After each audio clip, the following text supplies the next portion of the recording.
నమస్తే. మనము నిన్నటి నుంచి మొదలు పెట్టుకున్నాము ఈశావాస్య ఉపనిషత్తు అనేటువంటి విషయాన్ని. అంటే ఇవి ఎందుకు చెప్పాల్సి వస్తుంది అంటే ప్రస్థానత్రయం అన్నారు, ఉపనిషత్తుల సారం, బ్రహ్మసూత్రాలు, భగవద్గీత. అంటే భగవద్గీతను కంప్లీట్గా అర్థం చేసుకోవాలి అంటే ఉపనిషత్తుల ఋషులు చెప్పినటువంటి సిద్ధాంతాన్ని అర్థం చేసుకొని దాన్ని కొంచెం మనం చేసి మననం చేసిన తర్వాత ఆ భగవద్గీత అనేది మనం చదువుతున్నప్పుడు మన అనుభవంలోకి వస్తుంది. అంతకంటే ఇంకేం లేదబ్బా. నిజంగా మహానుభావులు ఋషులు వాళ్ళు హాయిగా జీవించి, అంటే ఫ్యామిలీస్, భార్య పిల్లలు అన్నీ సుఖంగా అనుభవించేసి, ఈ అనుభవించేస్తున్నటువంటి సమయంలో మనస్సు ఏంటి, ప్రాణం ఏంటి, శరీరం ఏంటి, ఈ మూడు రావడానికి కారణం ఏంటి అనేటువంటి విషయాన్ని వాళ్ళు గ్రహించి ఆ కారణానికి వాళ్ళ ఆత్మ అనేటువంటి పేరు పెట్టారు. ఆత్మ, పరమాత్మ, బ్రాహ్మణు, అబ్సల్యూటు, ఇన్ఫినిట్, భూమ, ఆ తర్వాత ఇంకా చెప్పాలంటే జ్ఞానం, అన్ని పదాలకి అర్థం ఒకటే. ఏంటి వాళ్ళు అల్టిమేట్గా ఈ 1108 ఉపనిషత్తుల్లో 108 ఉపనిషత్తుల్ని మనం ఒప్పుకుంటే 14 ఉపనిషత్తుల్లో, తర్వాత 10 ఉపనిషత్తుల్లో ఏమంటారు దాన్ని భాష్యం రాసినటువంటి మహానుభావులు అందరూ చెప్పింది ఒకటే. దేవుడు ఇలా ఉన్నాడు అని ఎవ్వరూ చెప్పలా. ఎందుకు చెప్పలేదు? ఆయనకి గుణ నామరూప క్రియలు లేవు. మన ఈ చుట్టి మనసుతో అర్థం చేసుకునేవాడు భగవంతుడు కాదు. కాకపోతే నువ్వు కూడా నీ మనసును దాటంటే నా మనసుకు కావాల్సినటువంటి రాగద్వేషాలు, కోరికలు, ఇష్టాలు, అయిష్టాలు, ఈ ద్వంద్వాలు దాటినటువంటి నిర్వికల్ప స్థితి కనుక నీ మనసు వస్తే సత్యమైందనేది నువ్వు గ్రహిస్తావమ్మా. ఈ గ్రహించే క్రమంలో నువ్వు ఏది వదలక్కర్లా. హాయిగా నీ జీవితాన్ని నువ్వు జీవించు శుభ్రంగా. అంతే తప్ప కేవలం భగవతత్వమే ఉంది, అక్కడే పోతాను, సన్యాసాశ్రమం తీసుకుంటాను, హిమాలయాలకు పోతాను పొమ్మని వాళ్ళు చెప్పలే. నీకు ఇచ్చినటువంటి కర్తవ్యాలని 100% భగవతత్వ భావంలో నిర్వహిస్తూ ఇదంతా తాత్కాలికమే కదా, ఇది టెంపరీయే కదా, ఇవన్నీ పాత్రలే కదా అని మనసుకి ఎటువంటి ముద్రలు, టెన్షన్స్, సంస్కారాలు లేకుండా ఎలా జీవించాలనేటువంటి విషయాన్నే ఈ మహానుభావులు చెప్పారబ్బా. ఎక్కడో స్వర్గం ఉంది, ఎక్కడో నరకం ఉందని ఎక్కడ ఉపనిషత్తులు ఋషులు చెప్పలే. కాకపోతే జీవత్వంలో ఉన్న వాళ్ళని ధర్మం దప్పుతామని, ఈ ధర్మం కోసం జీవత్వం ఉన్న నాళ్ళు కొన్ని రూల్స్, రెగ్యులేషన్స్ పాటించాల్సిందే. అంటే మనకిచ్చినటువంటి కర్తవ్యాలని 100% భగవతత్వ భావంలో కండక్ట్ చేయడానికి కొన్ని రూల్స్ పెట్టారు. ఆ రూల్స్నే ధర్మాలు అంటారు. అవి కూడా ఎందుకు? మన మనసు ప్రశాంతంగా ఉండడానికి. మనసు ప్రశాంతంగా ఉంది, అంతా సత్యము, ఇదంతా పరమాత్మ తత్వం తప్ప ఇంకొకటేం లేదు, ఏం జరుగుతున్నా మన ద్వారా వెళ్ళిపోతుంది, హ్యాపీగా ఉన్నాము అంటే దీనికి టెన్షన్ పడక్కర్లా. అంటే అలా జీవించడానికి కావలసినటువంటి విషయాన్ని మాత్రమే ఈ మహానుభావులు చెప్పడం జరిగింది. కాకపోతే మరి ఇదే సత్యం కదమ్మా, మళ్ళీ ఎందుకు ఈ ఉపనిషత్తులన్నీ అనుకుంటే ఇది కేవలం అర్థం చేసుకోవటానికి, ఎక్కడో ఏదో ఉంది అనే దానికంటే తెలుసుకుంటే ఇంతే కదా అనేటువంటి భావం కలుగుతుంది. అంటే ఏంటి? అల్టిమేట్ ఏంటి? మన అనుభవంలో మనం నేర్చుకోవటమే వండర్ఫుల్ ఆనందం. మిగిలినవన్నీ జస్ట్ తాత్కాలికమే. స్టేట్ ఫస్ట్ వచ్చాము, ఏదో గొప్ప పొజిషన్ ఉన్నాము, అది ఉన్నాము, ఇది ఉన్నాము, వస్తుంది వెళ్ళిపోతుంది, అన్నీ లిమిటెడే. అలా కాకుండా ఏ రోజుకి ఆ రోజు కొత్త విషయం నేర్చుకుంటున్నామో అప్పుడు ఈ జీవితానికి ఒక పరమార్థం ఉంటుంది. ఇప్పుడు అందుకోసం మాత్రమే ఇది మనం అర్థం చేసుకోవటానికి కోసం మాత్రమే ఈ అవకాశం భగవతత్వమే ఇచ్చున్నాడు. అంతే కదా. ఈ ఇంటర్నెట్ ఏంది మనమేం చెప్పుకోలేం కదా. అలాగే ఎక్కడెక్కడ చదువుకొని అర్థం చేసుకునేటువంటి శక్తి, స్థితి భగవతత్వం ఇచ్చున్నాడు. ఇది మళ్ళీ రిపీట్ చేసుకుంటే అంటే కొంచెం మనసు ఇబ్బంది పడకుండా ఉంటుంది. అల్టిమేట్గా ఎవ్వరూ కూడా భగవంతుడు ఇలా ఉన్నాడు అని ఇప్పటివరకు చూసి చెప్పిన వాళ్ళు ఏ మతంలో లేరు. కాకపోతే మధ్యలో ఉన్న వాళ్ళని దూతలు అంటారు, ప్రవక్తలు అంటారు, వాళ్ళ ద్వారా మేము చూస్తున్నామని చెప్పారు. కానీ నేనే అది అని చెప్పలే. కానీ మన ఋషులు చెప్పింది ఒకటే, అంతా ఉన్నది ఒకటే జ్ఞానం, అది సర్వత్రా ఉన్నది, నీతోనూ ఉంది, నీ లోపల ఉంది, నీ బయట ఉంది, నువ్వు ఎక్కడికి కావాలంటే అక్కడికి చూసేటువంటి నీ శక్తి నీకే ఉంది. అంతే కదా. మన ఆలోచనే కాదు. ఇప్పుడు ఆలోచనలో నేను ఏ ఊరు ఊహిస్తే నాకు ఆ ఊరు కనపడుతుంది కదా. అందుకని వీళ్ళు ఏం చెప్పారు, అట్లా నామరూప క్రియలు ఊహించవాకు. నామరూప క్రియలన్నీ నీ శరీరానికి సంబంధించిన. నామం అంటే ఆలోచన, రూపం అంటే నా ప్రాసెస్, క్రియ అంటే నేను చేసే పని, నా ప్రాణశక్తి. వాటిని దాటి ఆలోచించడానికి ప్రయత్నం చెయ్యి. దానికే ఆవల అన్నారు. దానికి మార్గం ఏంటి? మన జ్ఞానం పెంచుకోవడం.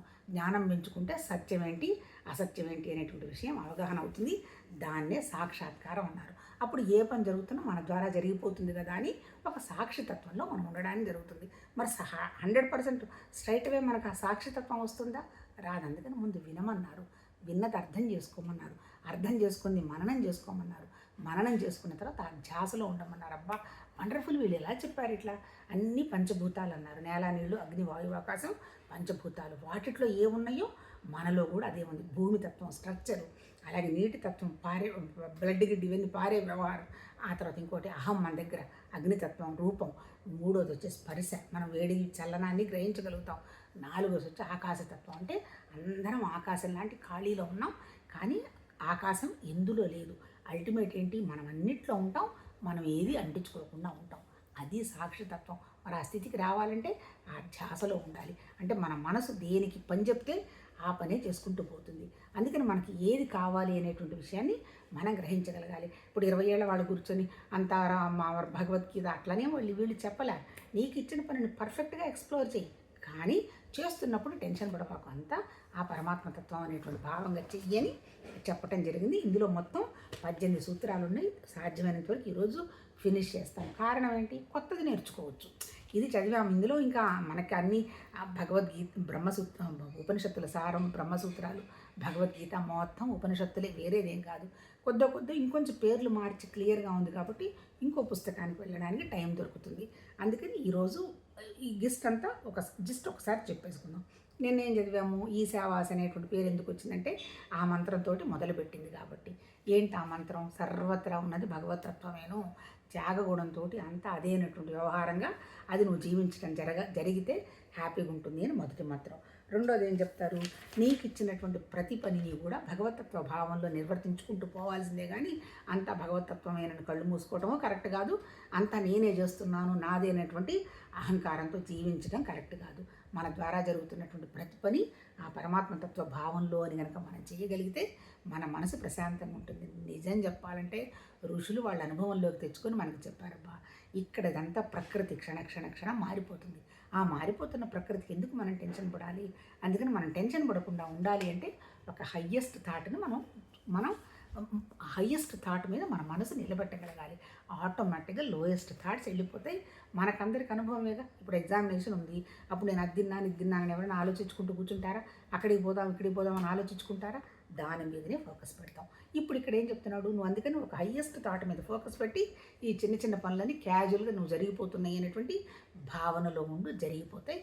అన్నిటికీ మూలం మన ఆలోచనే. మనసులో అన్ని ఆలోచనలు తీసేస్తే ఉండేది భగవతత్వం కానీ ప్రకృతిని తీసేస్తాము, కంటికి ఇన్ని కనపడుతున్నాయి, ఇన్ని ఆనందాలు ఉన్నాయి, ఇంత సంతోషాలు ఉన్నాయి, తీసేయలేము. అందుకని మనం తీసేయలేం కాబట్టి ఇది కూడా దాంట్లో నుంచే వచ్చింది, భగవతత్వంలో నుంచే వచ్చింది అనేటువంటి భావంతో మనం జీవించడం అంతే. అవి రెండు మంత్రాలు. ఆ తర్వాత ఏంటి, ఎవరైతే తెలుసుకోకుండా జీవిస్తారో వాళ్ళు అజ్ఞానంలో ఉన్నారు అంటారు. అజ్ఞానం ఉండడం అంటే చీకటి ఏముంది, నిజమే కదబ్బా. వాళ్ళు ప్రత్యేకంగా చెప్పాల్సిన అవసరం ఏముంది. మనం ఏదైనా క్లారిటీతో చేస్తాము 100% హ్యాపీగా ఉంటాం. క్లారిటీతో చేయలేదు, ఏం వస్తుందో ఏం పోతుందో ఏంటో అని టెన్షన్ పడతాం. ఇప్పుడు మనం క్లారిటీతో జీవించడానికి కావాల్సినటువంటి వండర్ఫుల్ ఇన్స్ట్రుమెంట్ ఆ రోజుల్లో లేకపోవచ్చు, కానీ ఈ రోజుల్లో ఉంది ఇంటర్నెట్. కానీ దాన్ని ఎలా వాడాలి అనేటువంటి విషయాన్ని మనం గ్రహించుకోగలగాలి. ఎందుకు, రిమోట్ మన చేతుల్లోనే ఉంది. ఎంత సబ్జెక్ట్ ఉన్నా మనం పోయి పిచ్చి రూల్ చూసి నెగిటివ్ రూల్స్ చూస్తే మన మనసు నెగిటివ్నెస్ ఉంటుంది, ఫ్రెష్నెస్ పోతుంది, దుఃఖం ఉంటుంది, భయం ఉంటుంది, అనవసరపు కోరికలు ఉంటాయి. అందుకని నేనేం చేయాలి, నా పర్పస్ ఏంది లైఫ్కి. ఎందుకు ఇప్పుడు 70 ఏళ్ళ వాళ్ళు చిరంజీవి అంటున్నారు, చరణ్ అంటున్నారు, వాళ్ళ మనవరాలు అంటున్నారు. ఒకళ్ళ అనుభవాలకి ఒకళ్ళకి సంబంధం లేదు. అట్లాగే మనం కూడా ఈ భూమి మీద ఉన్నటువంటి 800 కోట్ల ప్రజలకి ఉన్నది వండర్ఫుల్ పరికరం మనస్సు. ఆ మనసుని కనుక మనం ఉపయోగించాలి అంటే కొంచెం కష్టపెట్టాలంతే కదా. మనసుని అర్థం చేసుకోవాలంటే ఉపయోగించాలి కదా. అది కష్టం కాబట్టి పై వ్యవహారాలకల్లా వెళ్తూ ఉంటారు. అలా వెళ్ళొద్దు. ఇచ్చిన జీవితాన్ని సద్వినియోగం చేసుకోవాలి. ఉన్నది ఒకే ఒక జన్మ. మళ్ళీ పోయిన వాళ్ళు ఎవరు, వచ్చినట్టు చెప్పినట్టు దాఖలాలు ఎవరు లేవు. మరి ఈ జన్మని ఎందుకు దుఃఖంగా ఉండడం, వేరే వాళ్ళని చూసుకుంటూ సంతోషం దుఃఖం పట్టడం. మనం ఏంటి అనేటువంటి మన ఆనందాన్ని మనం వెలికి తీయాలి. అదే ఋషులు చెప్పింది. దానికే వాళ్ళు డిస్కవర్ చేసుకోమన్నారు. అలా చేయలేదు. అది అజ్ఞానం, చీకటి, అదే దుఃఖం, అదే నరకం. అంతే తప్ప స్వర్గ నరకాలు ఎక్కడో లేవు. మన స్టేట్ ఆఫ్ మైండే స్వర్గం. మన స్టేట్ ఆఫ్ మైండ్ సరిగా లేకపోతే అదే నరకం, చీకటి, అజ్ఞానం. ఆ జ్ఞానస్థితి ఏంటి, ఉన్నది ఒకటే ఒకటి ఉంది అని మన పరికరం, మన ఉపాధి, మన శరీరాన్ని పర్పస్ఫుల్గా వాడబడడం. అది వాడు చెప్పింది. ఆ తర్వాత ఇంకోటి ఏంటి, ఆత్మ అంటే ఏంటి, నిజం చెప్పాలంటే ఆత్మ అంటే జ్ఞానం అబ్బా. జ్ఞానం ఏమన్నా కదులుతుందా? నాకు ఒక లోపల ఒక ఆలోచన వచ్చింది, అది అటు ఇటు ఏమైనా కదులుతుందా? కదిలేదు ఎవరు, నా ఆలోచన కదులుతుంది. కానీ నా జ్ఞానం స్థిరంగానే ఉంది. భగవతత్వం కూడా అలాంటి జ్ఞానం. అది వండర్ఫుల్ ఎనర్జీతోటి, శక్తితోటి, జ్ఞానంతో కదలకుండా ఉండి ఈ మనసు అనేటువంటి పరికరం, దానికి ఇంకొక పేరు పెట్టాలంటే ఈశ్వరతత్వం అనమాట. ఈశ్వరతత్వం అంటే ప్రత్యేగాత్మ అంటాడు. ఒక నామరూప క్రియలు వచ్చిందంతా బ్రహ్మ విష్ణు మహేశ్వరులు మనం పెట్టుకున్న పేర్లు, వాటి ద్వారా ఈ ప్రకృతి అంతా కనపడేట్టుగా చేస్తోంది. కానీ అది ఉండడానికి కూడా కారణం ఎవరు? ఆత్మ, పరమాత్మ. వాటికే జ్ఞానం అన్నారు. ఎక్కడుంది ఆ జ్ఞానం? నేను అనేటువంటి జ్ఞానమైనప్ప నేను ఏది చూస్తే అది ఉంది. నేను ఏది చూడాలి? నా మనసు లోపలికి వెళ్ళి నేను ఏది చూద్దాం అనుకుంటున్నాను, దేనికి బాధపడుతున్నాను, నాకేం కావాలి అని ఎవరికి వాళ్ళు పరిశీలన చేసుకొని, అది నేను నాకేది కావాలి అనుకున్న దాని మీద నేను ఫోకస్ పెడితే దానికి సంబంధించిన మెటీరియల్ అంతా మన చేతికి వస్తుంది. మన వీడియోలాగా మనం ఏ వీడియోలు చూస్తే అవే కదా మనకు వస్తాయి. అట్లా మన మనసును ట్యూన్ చేసుకుంటూ ఒక విషయం మీద మన ఆనందపరిచేటువంటి విషయం మీద పట్టి మనం ముందుకు వెళుతూ ఉండాలి. అలా వెళ్ళకలేకపోతే అది అజ్ఞానం, చీకటి. దానివల్ల వచ్చేది ఏంటంటే అనవసరపు భయాలు, అనవసరపు కోరికలు. ఈ భూమి మీద ఏ కోరికలు కూడా పూర్తిగా తీరిందని ఎవ్వరూ చెప్పిన వాళ్ళు లేరు, తీరవు కూడా. కాకపోతే ఎప్పుడైతే భగవతత్వ స్థితిలో ఉన్నామో ఏదున్నా భగవత్ ఇచ్చా, జరగాల్సింది జరిగింది, ఒకవేళ సరిగా జరగలేదు, ఓహో ఇంకా నేను నేర్చుకోవాలి కావాలి అనేటువంటి విషయంగా మన మీద మనం పనిచేసుకుంటాం. ఆ మహానుభావులు ఋషులు చేసింది అదే, వాళ్ళ మీద వాళ్ళు పనిచేసుకున్నారు. ఆ తర్వాత ఇంకొకటి ఏంటి? ఆ జ్ఞానం అనేది కదలదు, మెదలదు, అది ఉంది. దానికి అనుగుణంగా ఉన్నటువంటి మనసు అనేది కదులుతూ ఉంటుంది. ఆ మనసు కదలడానికి కారణం కూడా ప్రాణం ఉండబట్టి కదులుతుంది. మనసు ప్రాణం కలిపి శరీరం ద్వారా పనిచేస్తుంది. శరీరం ద్వారా చేసే ప్రతి పని ఆ పరమాత్మతత్వ భాగంలో అనుకుంటే లైఫ్ వండర్ఫుల్గా ఉంటుందని మహానుభావులు చెప్పారు. ఆ తర్వాత ఇంకొకటి ఏంటి మంత్రం? అంతే. ఆ జ్ఞానమే రకరకాల ఒకే ఒక జ్ఞానం అనేకంగా మేనిఫెస్ట్ అయిందన్నారు. దాన్నే ఏకాత్మ సర్వాత్మ అన్నారు. అంటే ఏకంగా ఉన్నది అదే భగవతత్వ జ్ఞానం, సర్వం మన కంటికి కనపడుతున్నదంతా కూడా అదే భగవతత్వ జ్ఞానం, ఉన్నది ఒకటే, అది ఏకాత్మ, సర్వాత్మ కూడా అదేనని ఈ మంత్రంలో చెప్తాడు. మరి అలాంటి భావం మనకుంటే ఇక మనకి మోహం ఎక్కడుంటుంది, దుఃఖం ఎక్కడుంటుంది, భయం ఎక్కడుంటుంది? అన్నీ భగవతత్వంలో భాగమే కదా. నీ కంటికి కనపడుతున్నది లోపల అదే, బయట అదే, లోపల అదే అనేటువంటి భావం మనకుంటే హ్యాపీగా ఉంటాం. అది వాళ్ళ ఉద్దేశం. ఆ తర్వాత ఇంకొకటి ఏం చెప్తున్నాడు? ఎవరికైతే ఒకే ఒక విషయం మీద మనసు పెట్టి నేనేంటి అని కనుక గ్రహిస్తాడో వాళ్ళు అందరినీ గ్రహిస్తాడు అంటాడు. ఇప్పుడు కాకపోతే మన కంప్లైంట్ ఏంటి? వాళ్ళు ఏదో చేయడం లేదు, వీళ్ళు ఏదో చేయడం లేదు, వాళ్ళు ఇలా వీళ్ళు ఇలా అనేటువంటి భావనలో ఉన్నాం. అసలు మనమేంటి, మనం అనేటువంటి అవగాహన లేదు. నేనెవరు అని రమణ మహర్షి చెప్పిన దానికి ఉపనిషత్తుల సారానికి తేడా లేదు. ముందు నాకేంటో నాకు అర్థమైతే నాకు బయట వాళ్ళంతా అర్థమవుతారు. నా మనసు ప్రశాంతంగా ఉంటే బయట ప్రశాంతంగా ఉంటుంది. అలా ఎలా ఉండాలి అనేటువంటి విషయాన్ని చెప్తున్నాడు. అలా ఉండాలంటే ఎట్లా? మన మనసుని మనం స్వాధీనం చేసుకోవాలి. మనం చెప్పినట్టు మనసు వినాలి. ఏ పని ఏ టైంకి చేయాలి ఆ పని చేయాలంటే చెయ్యాలి. కాకపోతే మనసు అనేది అది రోబోట్ ఏం కాదు. అయినా సరే దాన్ని మనం రెగ్యులేట్ చేయడానికి కనుక మనం ప్రయత్నం చేస్తే ఎవరికి వాళ్ళకి అర్థమవుతుంది. ఎంత మన మనసు మనం చెప్పినట్టు వింటే మనం అంతా హ్యాపీగా ఉంటాము అని అదే విషయాన్ని చెప్తున్నాడు. సర్వవేళలా ఎవరైతే మన జ్ఞాన స్థితిలో ఉండి మనసును ఎవరైతే అర్థం చేసుకుంటారో వాళ్ళు జ్యోతిర్మయ స్థితి. జ్యోతి అంటే ఏం లేదు, జ్ఞాన స్థితిలో ఉంటాడు. ఒక్క విషయం గురించి మనకి క్లారిటీ వస్తే మనం ఎంత హ్యాపీగా ఉంటాము. ఈ విషయం కూడా అంతే, ఉన్నదంతా రెండు ఉన్నాయి. ఒకటి భగవతత్వం, రెండు ప్రకృతి అంతా క్షణక్షణం మారుతుంది. భగవతత్వం జ్ఞానం అనేది మారడం లేదు. మనం కూడా మారని స్థితిలో ఉండి మారని ప్రకృతితోటి మనం డీల్ చేసుకుంటూ పోవాలి. అప్పుడు ఏమనిపిస్తుంది? ప్రకృతి అంతా మారుతుంది, జస్ట్ సహజం, మారంది నా దగ్గరే ఉంది కదా అనేటువంటి విషయం మనకు అవగాహన అయినప్పుడు మనం సపరేట్గా ఏది కోరుకోము, దేని గురించి మనం భయపడమని అని చెప్తున్నారు మహానుభావులు. అనుభవంలోకి తెచ్చుకున్న తర్వాత ఇంకేమంటున్నాడు? తర్వాత ఎవరైనా సరే ఏ పని చేసినా అర్థం చేసుకోకుండా ఒక లక్ష్యం లేకుండా కనుక చేస్తారో వాళ్ళకి అంటే ఏమి మంచి జరగదు అంటాడు. అంటే ఏంటి? మనం ధ్యానం చేసినా సరే ఎందుకు మనం ధ్యానం చేస్తున్నాం, ఎందుకు ఈ పని చేస్తున్నాం, ఎందుకు ఆట ఆడుతున్నాం అనేటువంటి ఏ విషయం గురించి అయినా మనకి ఒక క్లారిటీ ఉండాలి అంటాడు. ఎవరికైతే క్లారిటీ ఉంటుందో వాళ్ళకి బాధలు ఉండవు అంటాడు. ఇది మనకి ఇప్పుడు ఉపనిషత్తులో చెప్పడం ఎందుకు? మనకి అవగాహనే కదా. మనం తెలిసి చేస్తాం ఏ పనైనా, ఓహో జరగబోయేది ఇదేననేటువంటి అవగాహన మనకు వస్తుంది. తెలియకుండా చేసుకుంటూ పోతాము, జరిగిన తర్వాత మనం బాధపడతాము. అంటే మనం ఏం చేస్తున్నా మన తెలివిని పెంచుకోవాలి అంటాడు. మరి తెలివిని పెంచుకోవాలి అంటే మనసు ప్రశాంతంగా ఉండాలి. మనసు ప్రశాంతంగా ఉండాలంటే నానా రకాలుగా మనసు పరిగెత్తకూడదు. నువ్వు ఏ పని చేద్దాం అనుకుంటున్నావు, నీకేం కావాలనుకుంటున్నావు అని దాని మీదనే ఫోకస్ పెట్టాలి. ఆ తర్వాత ఇంకొకటి ఏంటి? అప్పుడు నువ్వు తెలిసి చేసినప్పుడు ఏమైనా ధ్యానం చేసినా ఎందుకు ధ్యానం చేస్తున్నాను అని గ్రహించి కనుక మనం చేస్తామంటే ఫలం వస్తుంది అంటాడు. ఆ తర్వాత ఇంకేమంటున్నాడు? ఇక్కడ ఏం చెప్తున్నాడు అంటే ఇక్కడ ఒక్క విషయం మాట్లాడుకుంది. కొంతమంది ఏంటి ఇప్పుడు నిజంగా ఉపనిషత్తు ఋషులు చెప్పింది ఏంటి, భగవంతుడికి నామం లేదు, రూపం లేదు, గుణం లేరు అన్నారు. మరి కంటికి అంత సర్వత్రా కనపడుతున్నది భగవతత్వమే అన్నప్పుడు మరి అది ఎదురుగా ఉన్నది కూడా భగవతత్వమే కదా అనే భావం కోసం ఒక సాకారాన్ని తయారు చేశారు. సాకారం అంటే ఒక విగ్రహం అనుకుందాం, కానీ విగ్రహం చేసేటప్పుడు కూడా అందులో ఉన్నది భగవతత్వమే, అంతా కనపడుతున్నది అనేటువంటి విషయం గ్రహించాలి అన్నారు. దానికి 3 ప్రిన్సిపల్స్ చెప్తారు మన ఋషులు. ఏంటి? సగుణ సాకారం, నిర్గుణ నిరాకారం, తర్వాత నిర్గుణ సాకారం అంటారు. అంటే అర్థం ఏంటంటే ఫస్ట్ వచ్చేసేటప్పటికి ఏంటంటే ఉన్నదంతా నిర్గుణ నిరాకారమే. భగవంతుడికి నామరూప క్రియలు లేవు. మరి అందరికీ అర్థం కావాలి కదా, అందుకని ఏం చేశారు, నిర్గుణ సాకారం అన్నారు. అంటే భగవతత్వమే సర్వత్రా ఉన్నది, నీ కంటికి కనపడుతున్న దాంట్లో కూడా ఉన్నది అని నిర్గుణ సాకారం అని ఒక విగ్రహాన్ని పెట్టారు. మూడోది ఏంటి, సగుణ సాకారం. అంటే సగుణ సాకారం అంటే అసలు లోపల ఎక్కడో ఏదో ఉంది అనేటువంటి విషయం మన మనసుకు అందదు కాబట్టి నీ కంటికి కనపడుతున్నదే భగవతత్వం అనేటువంటి. అంటే ఇప్పుడు గుడికి వెళ్తాము, విగ్రహంలో దండం పెట్టుకుంటాము, అంటే ఏంటి, అవన్నీ కూడా చేస్తూ కూడా ఎందుకు చేస్తున్నావు అని మనం గ్రహించినప్పుడు మనం ముందుకెళ్తాం. అందరికీ ఆసక్తి ఉండదుగా, రోజుకు బోలెడు పనులు, బతకాలి, సర్వైవల్, ఎగ్జిస్టెన్స్. ఇన్నున్నప్పుడు రోజు నేను దేవుడు పుస్తకాలు చదువుకుంటామంటే ఎక్కడ కుదురుతుంది? అందుకని ఏదో పండగో పబ్బమో వచ్చినప్పుడు, లేకపోతే ఏదో పుష్కరాలను అదోనో ఇవనో ఏదో అకేషన్స్లో పోయి ఆ పని చేసుకుంటూ వస్తారు. అప్పుడు తేలికగా అక్కడికి అదే పని మీద వెళ్తారు కదా, అప్పుడైనా మనసు పెట్టి మనం కనుక ఆలోచన చేస్తామేమోనని మన ఋషుల ఉద్దేశంతో అవన్నీ ఏర్పాటు చేశారు. నిజం చెప్పాలంటే మన దగ్గర లేనిది ఏది బయట లేదు. సర్వత్రా ఉన్న పరమాత్మతత్వమే మన దగ్గర ఉన్నది. మనల్ని మనం కనుక్కోవటమే అత్యున్నతం. దాన్నే ఆత్మజ్ఞానం అంటారు. అదే సెల్ఫ్ రియలైజేషన్. ఎక్కడుంది సెల్ఫ్?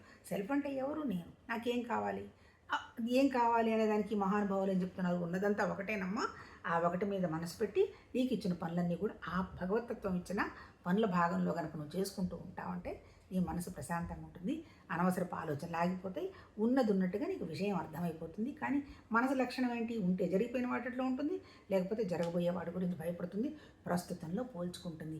ఊహలు, కల్పనలు, వాళ్ళు ఇట్లా వీళ్ళు ఇట్లా నన్ను పలకరించారు, నన్ను పలకరించలేదు, వీళ్ళు గొప్ప అనుకుంటున్నారు, ఈ చిరాకు అయినటువంటి విషయాలన్నీ కూడా పట్ట జారిపోతాయి. మన ఆలోచన హయ్యెస్ట్గా ఉంటే ఏ పని చేస్తే ఆ పనిలో ఫోకస్ పెట్టడం జరుగుతుంది. ఇంతకంటే ఏముంది, మనసు మన చేతిలో ఉండడం కంటే అదృష్టమే ఉంది. అలా ఎలా ఉంచుకోవాలనే కదా ఈ మహానుభావులు చెప్తున్నారు. ఆ తర్వాత ఇంకేం చెప్తున్నారు, తర్వాత ఏంటి, సత్యం యొక్క ముఖము. అంటే సత్యం అంటే ఏంటి వీళ్ళ ఉద్దేశం? ఇప్పుడు ఒక బంగారం ఉంది, బంగారంలో మనం ఏం చేస్తాము, ఆర్నమెంట్స్ తయారు చేసుకుంటాం. ఆర్నమెంట్ ఇది ఇప్పుడు మనం ఈ గొలుసు ఎక్కడ చేయించామో అన్నాం అనుకో, ఆ గొలుసులో ఉన్నదేంటి, బంగారం ఉంది. అంటే మన కంటికి కనపడుతున్నటువంటి బంగారంలో నుంచే ఈ వస్తువులన్నీ వచ్చాయి. అంటే ఇక్కడ వీళ్ళు చెప్పదలుచుకున్నది ఏంటి, మన కంటికి కనపడకుండా ఉన్నటువంటి మన స్థితిని దాటినటువంటి ఒక వండర్ఫుల్ స్థితి ఉంది. ఆ స్థితిలో నుంచి ఈ కంటికి కనపడుతున్నవన్నీ వచ్చాయి అంటున్నారు. దానికి ఇంకేం చేస్తున్నాడంటే, మన కంటికి కనపడుతున్నది ఎవరు, సూర్యుడు కనపడుతున్నాడు. అందుకని ఇక్కడ సూర్యుడిని ప్రార్థన చేస్తున్నాడు. సృష్టి మొత్తం ఉండడానికి కారణం ఎండ, సూర్యుడు. అందుకే కదా వైటమిన్ డి వేసుకోకపోతే హెల్త్లు పాడవుతున్నాయి అంటున్నారు. ఆ సౌరశక్తి వల్లనే ఎట్లా పనిచేస్తున్నాడు ఆ మహానుభావుడు. పొద్దున్నే వస్తాడు, ఎవరు వచ్చినా రాకపోయినా తన పని అదో చేసుకుంటాడు, సాయంత్రం వెళ్ళిపోతాడు. అంటే ఈ సూర్యుడు కానీ, భూమి కానీ, నీళ్లు కానీ, అగ్ని కానీ, వాయువు కానీ, ఆకాశం కానీ, మన స్వభావం కానీ మొత్తం వచ్చింది పరమాత్మతత్వంలో నుంచి వచ్చింది. ఇప్పుడు మనకి సూర్యుడిని ఎందుకు ఉదాహరణ ఇస్తున్నాడు, సూర్యుడు యాక్టివ్ ఉన్నప్పుడు మాత్రమే మన బుద్ధి పనిచేస్తుంది. అంతే కదా, ఎండతో పాటే కదా మనం నిద్రలేస్తాం. చంద్రుడు అంటే మనసు, పడుకుంటాం. అంటే ఇప్పుడు ఇక్కడ చెప్పదలుచుకున్నది ఏంటి, సూర్యోపాసన అంటే ఏంటంటే మనం యాక్టివ్గా ఉండాలి అంటే మన బుద్ధి వికాసం చెందించాలి.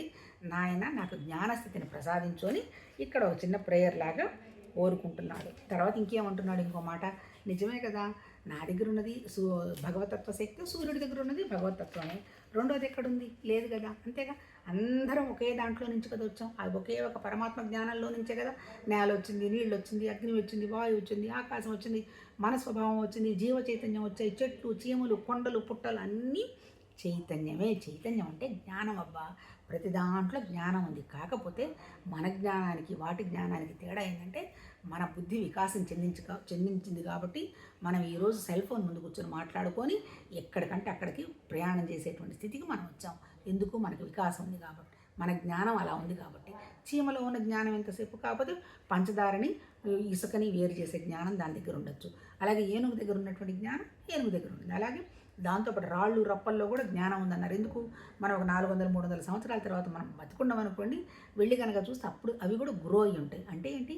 ప్రాణం ఉండబట్టి అభివృద్ధి చెందుతూ ఉంటాయి అని అర్థం. అంటే ఏంటి? మొత్తం సర్వత్రా ఉన్నది ఆ చైతన్య శక్తి, ప్రాణశక్తి తప్ప ఇంకొకటి ఏమీ లేదు.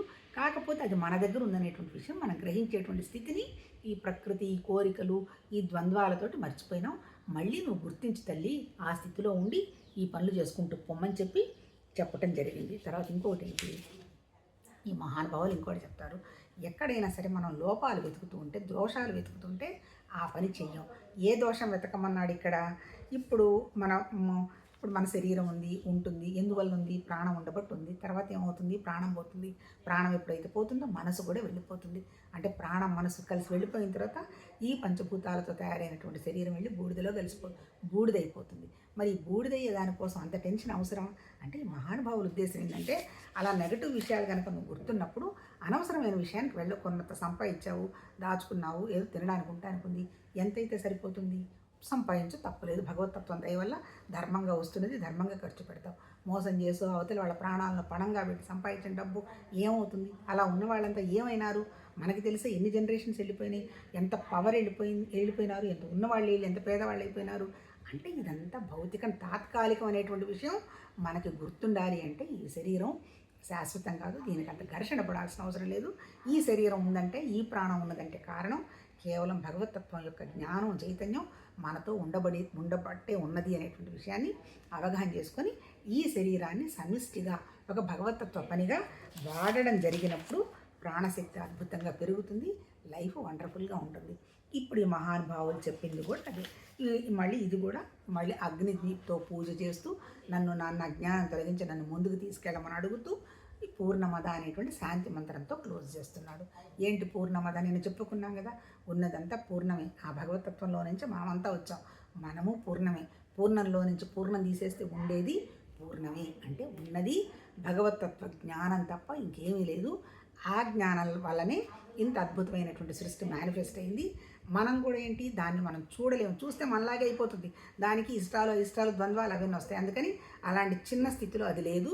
అది మనం కనుక్కునే స్థితిలో కూడా ఆ భగవతత్వం లేదు. కాకపోతే అది 100% ఉండబట్టే సృష్టి ఇలా నియతి ప్రకారం జరుగుతుంది. 100 కార్లు పోతుంటాయి, ఎక్కడ కొడితే ఎక్కడ పోతారో ఎవరికి తెలియదు. కొన్నే ఇబ్బందులు పడతారు, మిగిలిన వాళ్ళు మామూలుగా ఉంటాయి. ఎవరికి వాళ్ళకి ప్రకృతిలో మార్పులన్నీ వస్తూనే ఉంటాయి. ఎంత యోగులకు కూడా వాళ్ళలో పెద్దతనం వస్తుంది, వాళ్ళకి అనారోగ్యాలు వస్తాయి. ఇవన్నీ సహజం అనేటువంటి విషయం గుర్తించాలి. అంటే ఒక అత్యున్నతమైనటువంటి జ్ఞానమే మనం నడిపిస్తుందని కనుక మనం గ్రహిస్తే ప్రస్తుతంలో ఈ శరీరాన్ని పరమాత్మతత్వం పనిగా వాడుతూ అద్భుతంగా జీవించవచ్చు. అలా ఎవరైతే జీవిస్తారో వాళ్ళ మనసు నిశ్చింతగా ప్రశాంతంగా ఉంటుంది. అనవసరపు ఆలోచనలు ఉండవు. రైట్ ఏంది, రాంగ్ ఏంటంటే నిత్యానిత్య వివేకం. ఇది మనకు ఉపయోగపడేదా, ఎవరికన్నా ఉపయోగపడేదా, లేదంటే దీనివల్ల నాకు రాబోయే నష్టం ఏంది అనేటువంటి మనసు అంత ప్రశాంతంగా ఆలోచించగలుగుతుంది. అలా ఆలోచించాలనే ఈ ఉపనిషత్తు చెప్పింది. మిగిలిన ఉపనిషత్తులు కూడా అలానే చెప్పబోతాయి. అల్టిమేట్ భగవద్గీత కూడా అదే చెప్పింది. నిష్కామ కర్మ చెయ్యి, మనసు ప్రశాంతం అవుతుంది. భక్తి ఒకే దాని మీద మనసు పెట్టు, అనన్య భక్తి, మనసు నిశ్చలమై ఒకే దాని మీద నిలబడుతుంది. ఇంద్రియాలను కంట్రోల్ పెట్టు, మనసుని కంట్రోల్ పెట్టు, లైఫ్ బ్యూటిఫుల్గా ఉంటుంది. నీకే సత్యం ఏంటో అసత్యం ఏంటో తెలుస్తుంది. నీ స్వభావం వదిలితే అనే భగవద్గీతలో కూడా చెప్పాడు. కానీ నువ్వు ఈ పనులన్నీ చెయ్యి, పుణ్యం చెయ్యి, స్వర్గానికి పోతామని ఆ మహానుభావులు ఎక్కడా అబద్ధం చెప్పాల. వాళ్ళు చెప్పినట్టు మనం జీవించాలి. పూజ అంటే వాళ్ళనేదో కాళ్ళు పట్టుకోమనో, వాళ్ళ గుడులు కట్టమనో ఎవరు వాళ్ళు అడగల. వాళ్ళు ఋషులు జీవించినట్టుగా మనం జీవించగలిగితే మన జన్మ ధన్యం అయిపోతుంది. ధన్యం తీసి పక్కన పడేసినా వండర్ఫుల్గా హ్యాపీగా ఉంటాం. అదే చెప్పారు. ఇది అయిపోయింది ఈశావాస్యం. రేపు కేనోపనిషత్తు చెప్పుకుందాము. చూద్దాం. భగవతత్వం దయ.